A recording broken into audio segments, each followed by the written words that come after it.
c'est marqué dans le pasuk Ish ki dor neder la Hashem, o ishava shevoa le'esor isara al nafsho, lo yachel devaro, kechol ha'yotze mipiv ya'aseh. Si quelqu'un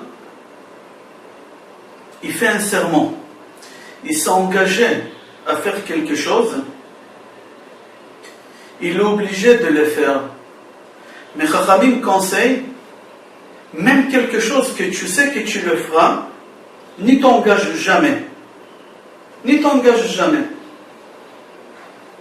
C'est marqué dans le pasuk, il faut être médaillé, il faut voir le détail dans le pasuk, c'est marqué Lo yachel devaro. Yachel lachon chilul. Ça veut dire ne pas dire des paroles que tu ne vas pas les faire. Si tu dis des choses et tu les fais, alors tout ce que tu diras, il va se réaliser. On dit comment ça se fait que Baba Saleh, quand il bénit quelqu'un, ça marche. Rav Kadouri Zichrono Livracha, ça marche. Pourquoi? Parce que ces gens-là, quand ils sont engagés à quelque chose, ils le faisaient. Ils évitaient à s'engager, mais quand il disait quelque chose, il le faisait. C'est lui qui s'engage à quelque chose et qui le fait. Alors, Akadosh Baruch Hu, kol hayotze mipiv ya'aseh. Tout ce qu'il dit, il va se réaliser. Mais Chachamim disent qu'il est conseillé de ne jamais s'engager à rien. Il faut dire toujours bli neder. Même au moment que tu montes au Sefer Torah et tu fais un don, il faut dire bli neder. Il faut dire tout de suite bli neder. La Gemara, Ktubot page Ain Zain, Amud Bet, raconte une histoire concernant Rabbi Yehoshua ben Levi. Rabbi Yehoshua ben Levi, il a eu un mérite de monter au Bet Amikdash, monter au Gan Eden, vivant, et rester vivant là-bas. Rabbi Yehoshua ben Levi, c'est un parmi les 10 personnes qui ne sont pas morts, qui ont monté vivants au Gan Eden. Pourquoi? Pour la simple raison que les gens de son village, ils avaient une maladie qui était très contagieuse et personne ne voulait s'approcher d'eux. Et Rabbi Yehoshua ben Levi, il n'a pas baissé les bras, il a dit il faut qu'ils étudient la Torah, il n'a pas eu peur qu'il va être contaminé, il leur a donné des cours pendant des années.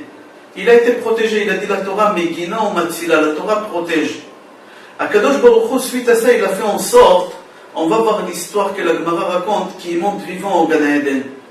Au moment qu'il devait mourir, Akadosh Baruch Hu, il a dit à l'ange de la mort, puisque Rabbi Yehoshua ben Levi, il a fait cette action, qu'il a pris un risque, alors au moment que tu prends sa neshama, demande-lui sa permission d'abord. L'ange de la mort, il exécute, il va chez Rabbi Yehoshua ben Levi, et il lui dit, voilà, Hachem, il m'a demandé de te prévenir que ça arrivait ton heure.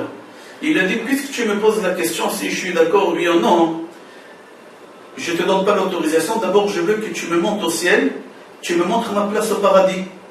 Il n'avait pas le choix, ils ont commencé à monter vers le ciel. Sur la route, Rabbi Yehoshua ben Levi dit à l'ange de la mort, l'ustensile que tu tues avec, ça me stresse, je le vois dans ta main. Donne-le-moi, je le garde dans ma main, il faut que je relâche un peu, je suis trop stressé. L'ange de la mort, il a donné à Rabbi Yehoshua ben Levi, et au moment qu'ils sont arrivés au Gan Eden, ils ont monté sur les murailles de Gan Eden, il lui a montré de loin sa place. Rabbi Yehoshua ben Levi, qu'est-ce qu'il a fait? Il a sauté, il est rentré au Gan Eden. L'ange de la mort, il ne peut pas rentrer au Gan Eden. S'il rentre au Gan Eden, les tzadikim, ils vont l'attraper.